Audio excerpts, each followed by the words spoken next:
Are you tired of feeling like your content is stuck in a rut, failing to reach the audience it deserves to reach? Scaling your content can be the key to unlocking new growth and engagement, but it requires more than just producing more content. Makes sense, right? Stay tuned for the next episode of Strategy Talks, where we talk about scaling your content. If you're ready, so am I. Stay tuned.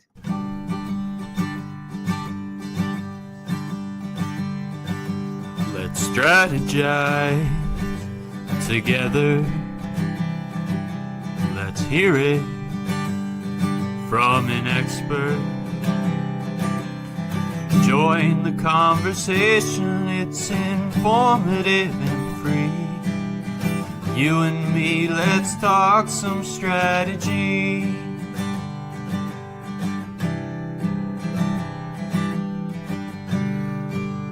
Here's your host, Morin-van.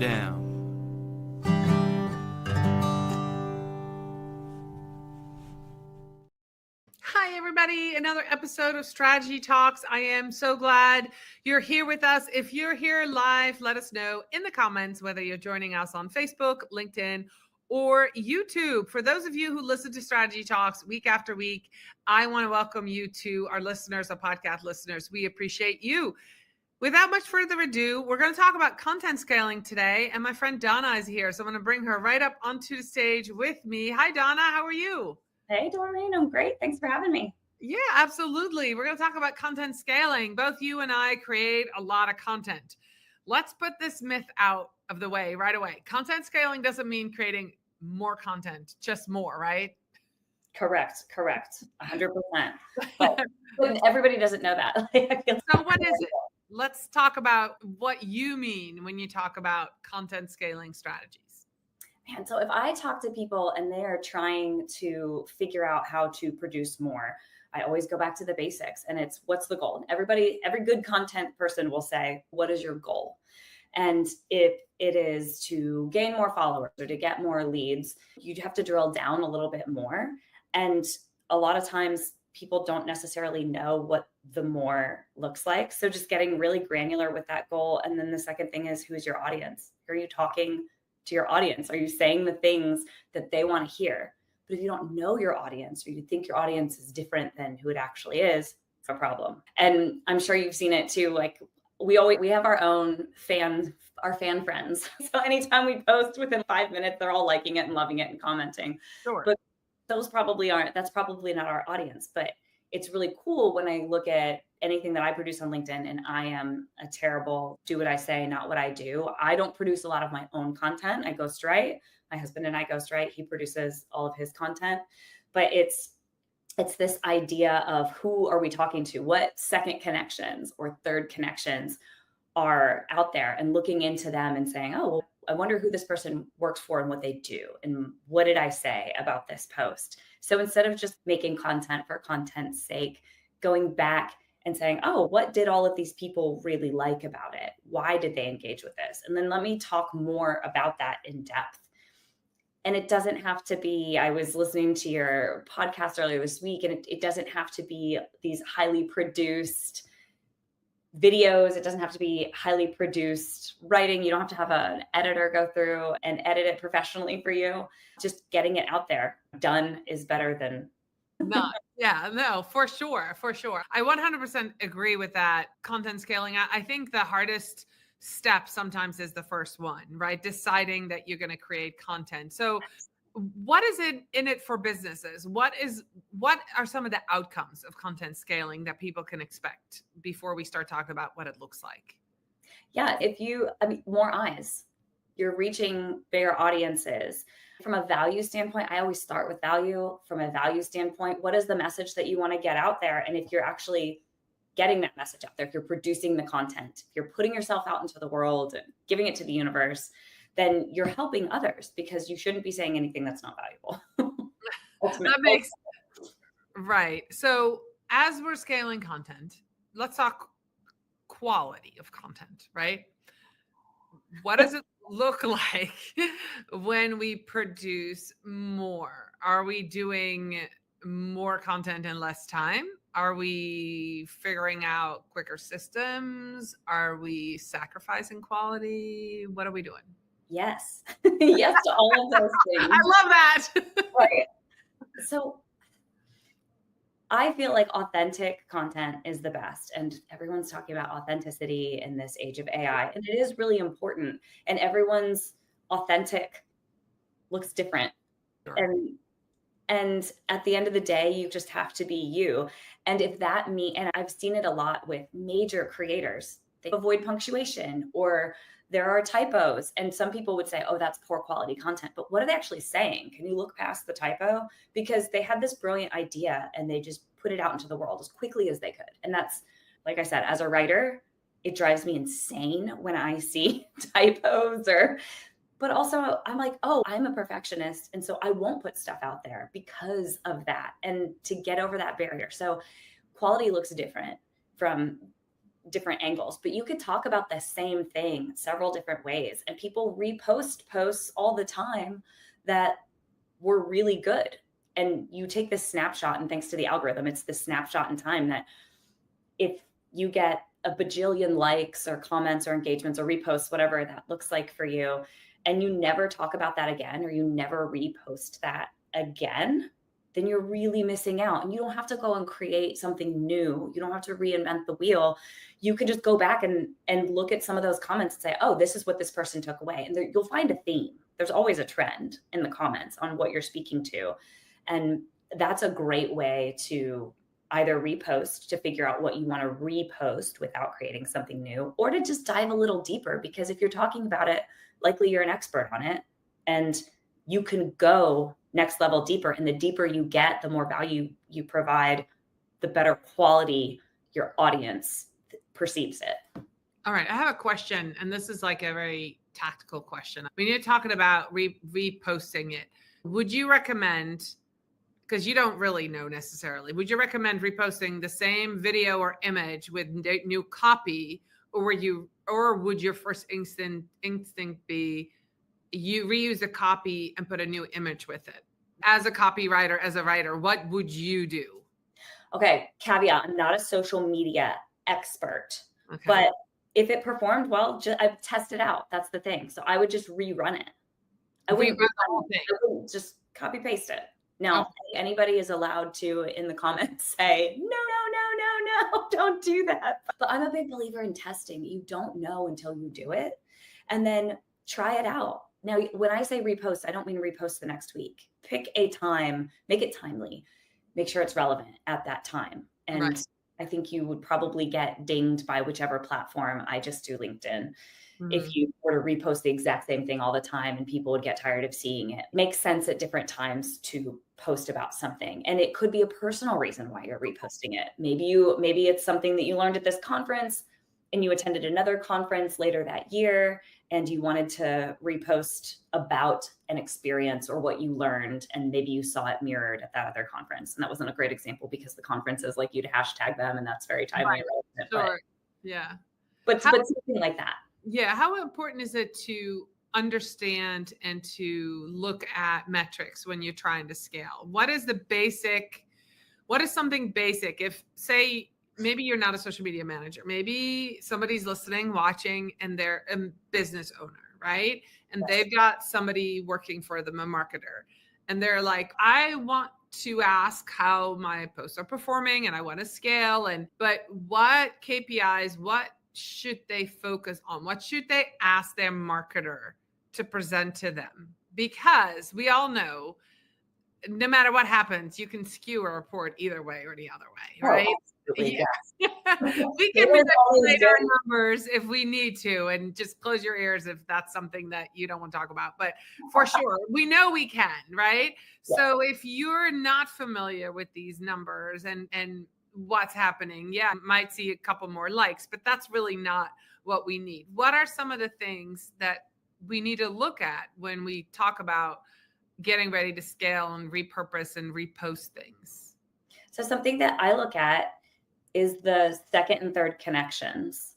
So from a marketing manager standpoint, they're going to throw all the data at you. And like you said, the data is only as good as the presenter, whoever is providing it. Sure. But and people get really excited about lots of engagement if they have this post went viral, but what did that actually achieve?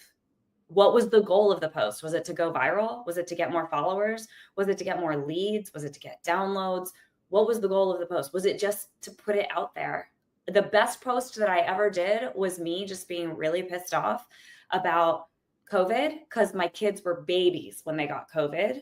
And we did everything. We wore masks, all this stuff. We got COVID and I was livid. And I had a video of my son. He was miserable and he was screaming and rolling around on the ground. And he was not even 2. And I was so angry. And best post, I had 66,000, like 67,000, whatever, engagements, something like that. Yeah. But that didn't do anything. Nobody contacted me and said, hey, do you want to write for me or anything like that? But I didn't need that. That wasn't the reason for my post. I was just angry and I needed a platform to let it out. And that was my goal. And I did that and that was great. But for businesses, you shouldn't be putting things out there that you don't want to be known for or talk about. And yes, engagements, I would say, are important. You're looking at impressions. You also have to keep in mind, they change the algorithm all the time. And unless you have some secret algorithm expert on your team that can share the formula for it, you're just testing. But definitely, if something's being reposted, that's a really big deal. And LinkedIn rewards you for reposts. But who is reposting it? Is it someone you don't know? Are they sharing it with an audience that wouldn't have seen you because they're a third connection? So I like to look a lot at the connections and say, oh, if I have, yes, my usual fan friends will click and engage and to get more eyeballs on it for the exposure. But I started looking at, okay, second connections, third connections. What does that mean? Who is their audience? What are they interested in? And what are they talking about?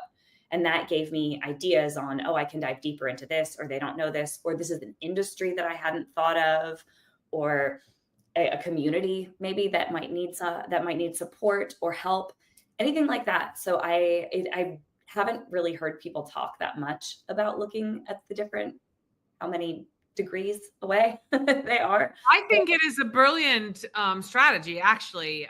I started noticing that recently. So if you've been following Strategy Talks for 3.5 years, you know that every season is a little different. And this is a season of strategic thinkers. Hence, I invited you, Donna, to come on. And these strategic thinkers are getting me thinking a lot deeper than I have before and coming up with ideas and strategies that are really helpful. And what's happening, not only that, the people that I've invited are now also introducing me in a much different level to their audience. Yes. So I've had guests talk about me, not just, oh, I was on Doreen's podcast, but hey, I'm following Doreen's content. She said something cool. Check this out. I'm getting tagged, which means I get in front of a second and third audience. And I am seeing a huge uptick in connections. So I love that you said that, because that is literally what I've been seeing in the 2 months that I've restarted Strategy Talks season 4,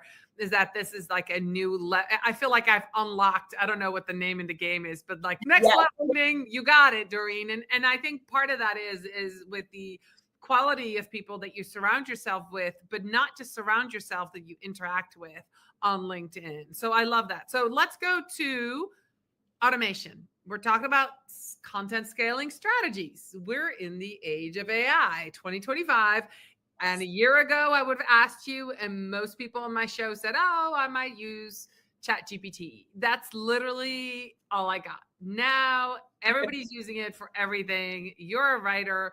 We're talking about content scaling. What do we need to know? Tools, yes, no, automation. Let's have it.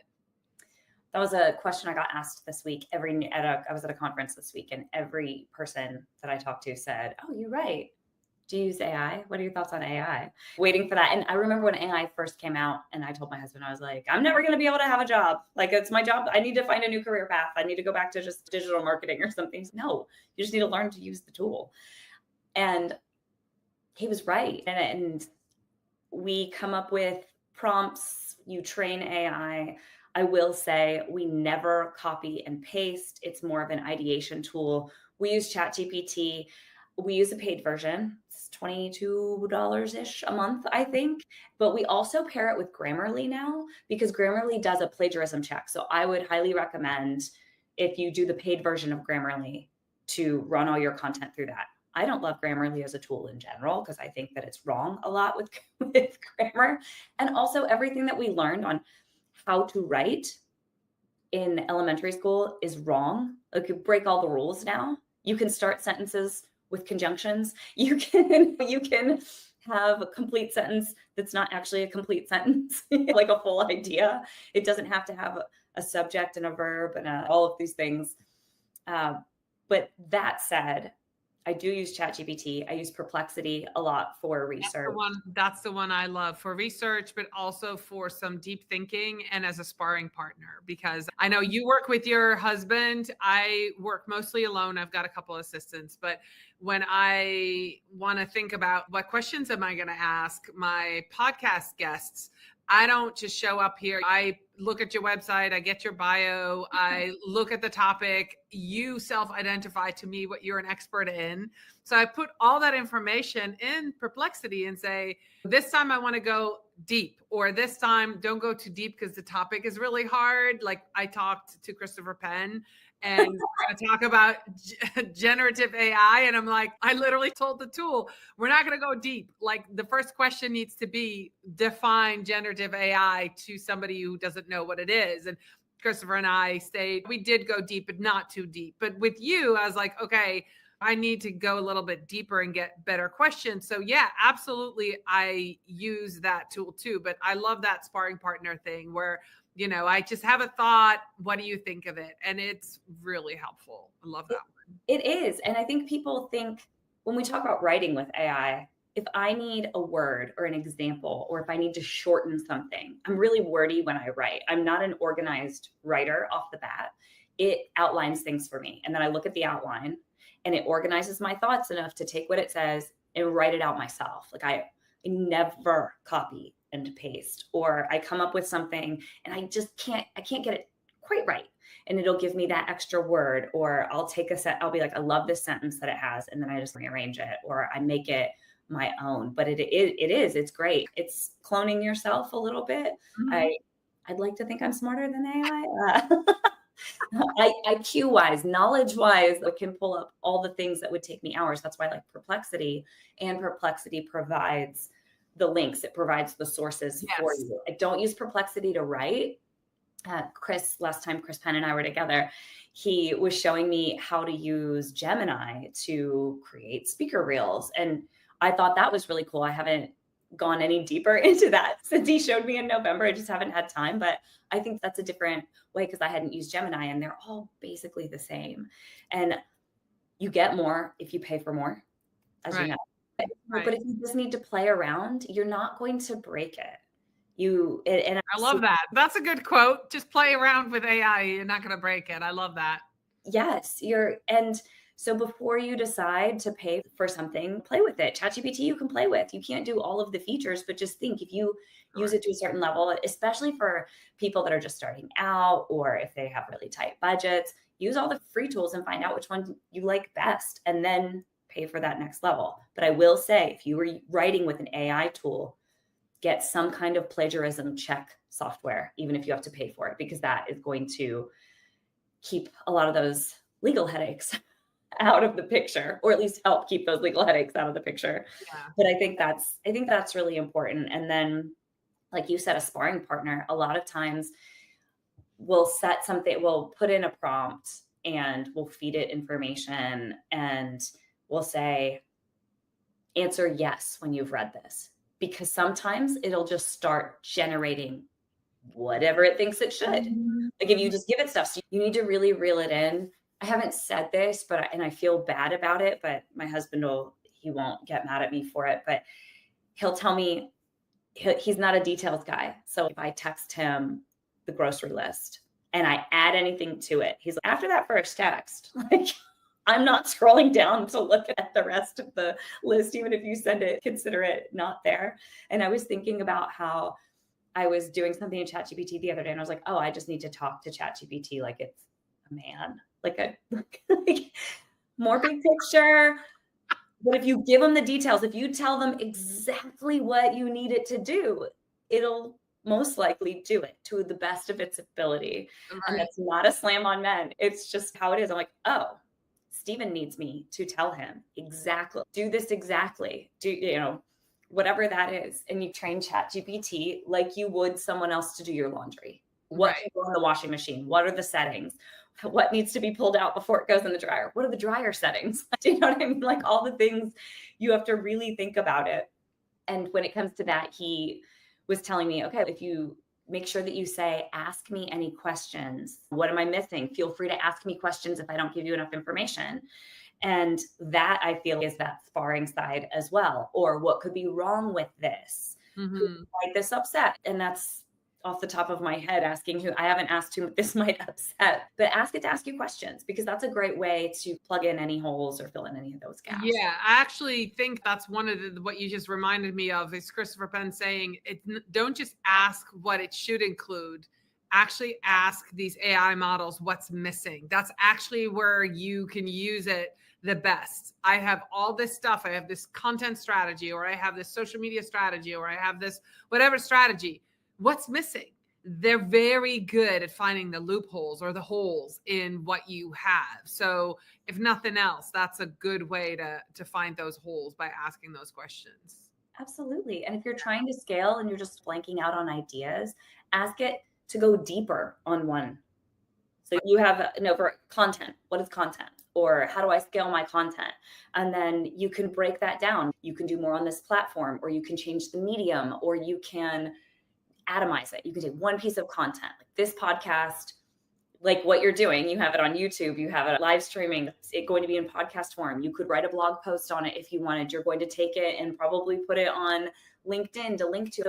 That's the same content. You just atomized it. You broke it into all these different pieces in different mediums and different platforms. While you're not really creating anything new, you could take the transcript of this and just put it in interview form if you wanted, and post the interview as a blog post. So many ways to scale without having to make it overcomplicated or seem too daunting, because the last thing we all want to do is add one more thing to our plate. Yeah. So actually this leads me to the next question, which is perfect. So you talked about doing all these things.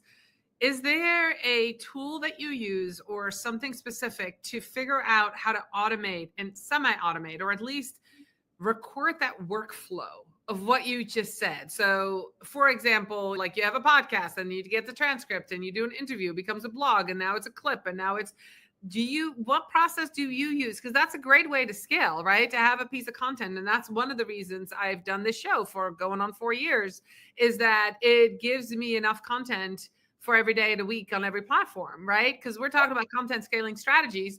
Believe me, all week, if you're watching this live, you'll be hearing about content strategies all week, because we're talking about scaling. That's what we're doing, because the long form gives me that, and I can do all kinds of stuff with it. Automation or workflow, how does somebody develop that? Do you have a tool for that? Do you put that on paper? Let's talk about it. I should put it on paper. Thank you. We actually just created I call it one sheeter. I'm pretty sure it's 2 pages. But if somebody wants information about the company, what is it like to work with you? And I wrote out the world's longest email. And then I attached the 2-pager and I hit send, and I was like, oh, that was dumb. Because I said all of it.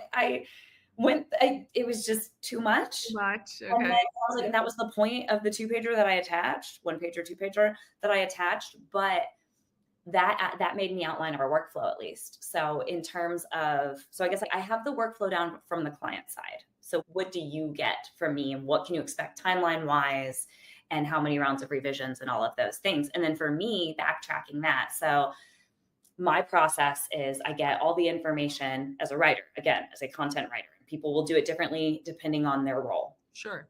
As a content writer, I send out a brief, and I can copy and paste a brief into ChatGPT if I need to make an outline from that brief. But if I get a recording, we use Descript, we use Fathom, we used to use Otter, and record whatever we could, as long as our clients allowed us to record it. And even just between me and Stephen, when we brainstorm, we will sit and I'll record our calls, because someday I want to start a podcast. And he said, no, that's too much work. Doreen, because I was like, there are not enough good writing, tactical writing resources in audio form, I would say. People want to listen and get ideas, but that's this is the reason why I do the live show, right? Because I show up for 30 minutes and that is the core of my content strategy and has been for 3.5 years now. Is I do this show, I have amazing guests, I have a topic, and then that's the topic of the week. It doesn't get much harder than that or easier than that. That's it. Yeah, I think you're right. I do think people would listen to writing strategies and content writers. We talk about that process a lot. Like I'll say, how did you write this post? Or how did you come up with the outline for this? Or how did you structure this? And structure is so important. My husband is a better writer than I am. I learn from him every day. I'm better at branding, tone, and voice and editing and looking at something. And I'm better with the short form. And he's great with a blank page. You give me a blank page, it will take me 10 hours to write a crappy first draft. And I'll have to go back and edit it 100,000 times. Will it look amazing when it's done? Absolutely. Is it the ugliest thing you've seen? And will it take 7 rounds of revisions? Absolutely. So that was not a good use of my time. It wasn't a good use of his time when I'm like, read this, tell me what's wrong with it. Let's just start over. So there was a big learning process there. But now with all the tools that are available, like I said, we use Descript, we use Fathom, we'll take transcripts, we'll set a goal. And so we can say the goal of this piece of content is, or we're writing a LinkedIn post for this executive. Here's their tone of voice. We've created custom GPTs for them for brand tones and voice, again, to get ideas flowing, to make sure that it's relatively aligned. So you're not starting from scratch every time.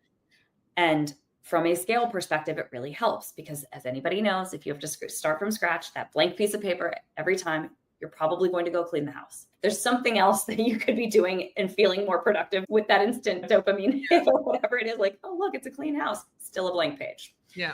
So with that, we'll take transcripts, we'll feed them into ChatGPT, we'll set goals for them. The goal of this post is or here's your audience. Like the more information that you can give it, then the better it will do. And then from there, we'll edit it down and look at it and come up with a hook. And does this match? We can feed in former LinkedIn posts. We can feed in what people have said comments wise. Yeah. So a lot of times people will respond to comments, but are you actually looking into the comment? Like we talked about trends and comments. It's just like looking at a recorded sales call. What were the frequently asked questions? What would the frequently asked questions be that you would put on your website? The questions that the prospect is asking the most of all of your sales teams. Sure, makes sense. Absolutely. So why not do that for yourself? It's the same thing. So you put something out there and then that's how you can get ideas. And then you can feed those ideas into a tool like ChatGPT. If it's a research thing, like I said, Perplexity. Stephen uses Glasp. Okay. Yeah, I've heard that one. It's free and you can get like a YouTube transcript or video transcript. I think it's just for YouTube actually, right away to see how that goes. If you're big on hooks for your LinkedIn, he uses Clio. And I keep saying my husband because I have deemed him our tech. He's our chief technology officer. He doesn't know that. It's his second job. It's his title. I love it. I love it. These are all great. I've not heard of Clio, so I'm going to go check that out. Yeah. So we're actually at 30 minutes right now, which is crazy because I feel like we could talk another hour. But I had one question. We're going to do this really fast. And then I want people to know where to connect with you. You and I met at the B2B Forum in Boston 2 years in a row. It was a great connection. I loved our connection, but I want other people to get to know you here on LinkedIn or on Facebook or on YouTube or wherever. But before we do, anything that you see as an emerging trend within the writer community that's happening in 2025, you have any predictions? Or I actually don't love predictions, but anything that you see coming or that you think that might be happening that we need to know about? And if not, let's talk about where to find you and how to connect with you. You're like, I'm not going to edit this out. So honestly, people are talking a lot about authenticity. I think that should have been talked about a long time ago. I'll be curious to see how people weave that in because people were inauthentic before AI. So like now it's this new topic. Just be yourself. Put out into the world how you want others to see you. And I think that people are going to try to do more of that. I think with all of these tools like this, there are 14,000 tech tools. The thing that they do every year, the picture, I forget who started it. Anyway, where it started with 10 and then it expands and now they're teeny tiny and you have to use like you have to use a microscope basically to see each logo now. But there's going to be more tech tools because everybody has a great idea that can make this simpler or better. Sadly, I think that a lot of the free tools are probably going to be pay to play later on. They're going to have to figure out ways to monetize that. So I think that'll be something that'll be interesting. But I've just seen lots of writing groups pop up and people talking more about the process and feeling and putting giving transparency to that.